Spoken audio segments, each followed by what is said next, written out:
So we're going to talk about the Megacode Kelly. This comes with number 1 here, SimPad plus 1, and link box 1. This all comes in the same kit. You need to have the same number or else they will not communicate with each other.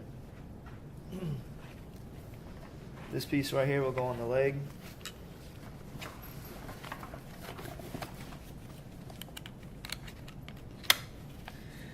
And there'll be 2 connectors for it. They both go on to the SimLink box. Be careful because you can smash the pins, so don't fireman it. Don't just try to make it fit.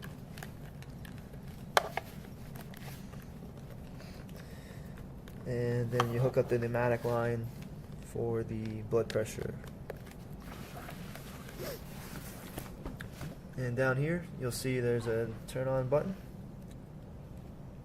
And we'll just turn it on.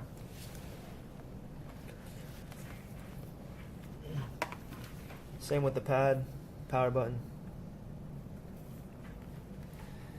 And these 2 should start communicating with each other once it goes through its startup. You may hear the mannequin cough, and that just means that the box has power here. Eventually what you'll see is there'll be a green power light and there'll be a blue Wi-Fi light. Up here in the corner it gives you the percentage of the pad, and as soon as it finds, perfect, connect to a simulator. SimPad 1 is what it found. Click that. Click that. Oops. I lied. Oh, good, it's already connected. So the box has 100%. This box has 100% for the mannequin, and the pad has 94%, and they're communicating. And there's the blue light we were talking about.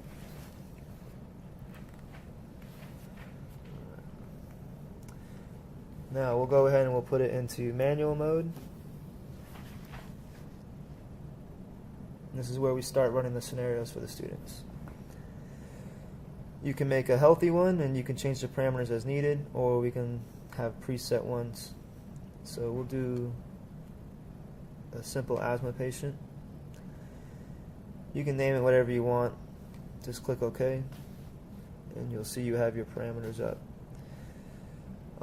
So as a student hits certain benchmarks, you can press the button and it will click activate, and it will change the parameters for you as they keep going on in real time. You can make them worsen. You can make them, oh hey, they gave albuterol, and it will change the parameters as such.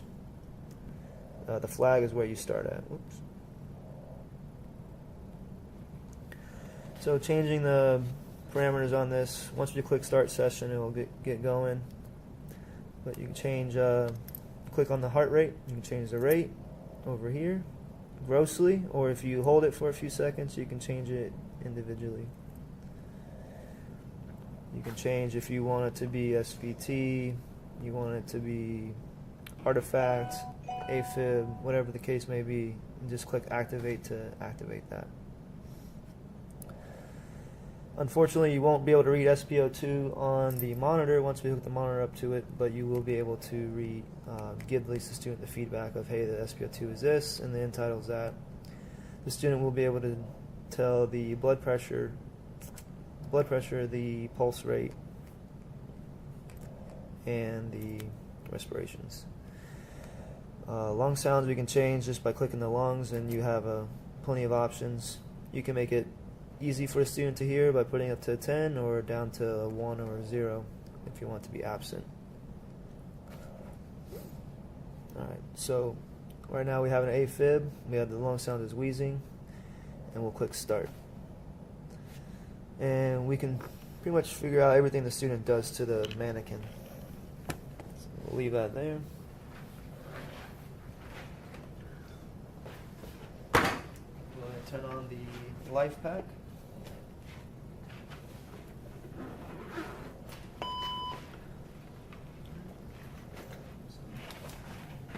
Again, the student will have to simulate placing on the leads.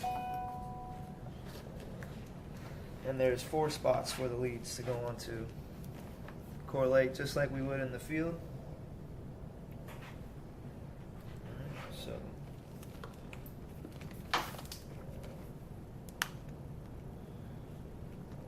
right arm, left arm, left leg, and right leg. Now, as you can see, the monitor is in AFib, and we'll go ahead and we'll change. And we'll put the patient into, we'll just put them in torsades. So once we click activate, and notice how the monitor will go to torsades. Alright, so I'll bring them back down to a normal sinus rhythm. We'll change the rate down. So you can always play with the rate. So these are the medium fidelity feedbacks, so they'll be able to give you a pulse.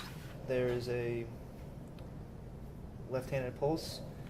Notice how on the box it says checking the left-hand pulse. So the student says, I can't feel a pulse, and you don't see that it says that it was being checked. They obviously didn't do it. There's also a femoral that they can feel, or excuse me, a brachial, and there's a carotid as well.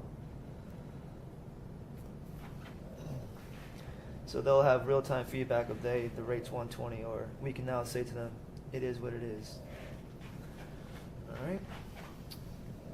We can change the breathing rate, so we can make them breathe faster. And while the chest doesn't rise and fall, when the student listens to lung sounds, they'll be able to hear as such. Alright. Let's put the patient into VTAC.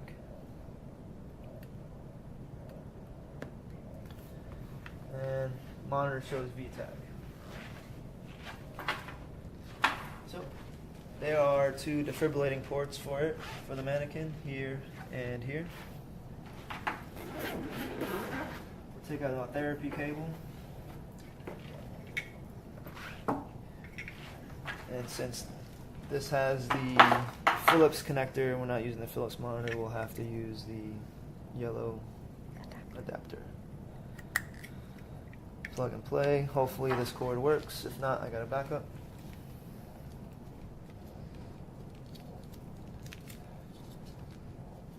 Of course, it'll be tangled. Probably not.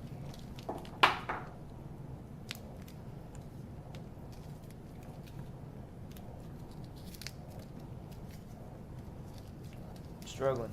All right. Again, simple plug on and push on. Now we'll be able to charge the monitor. Alright, so it says the connect pads are not connected. So let's try the other ones.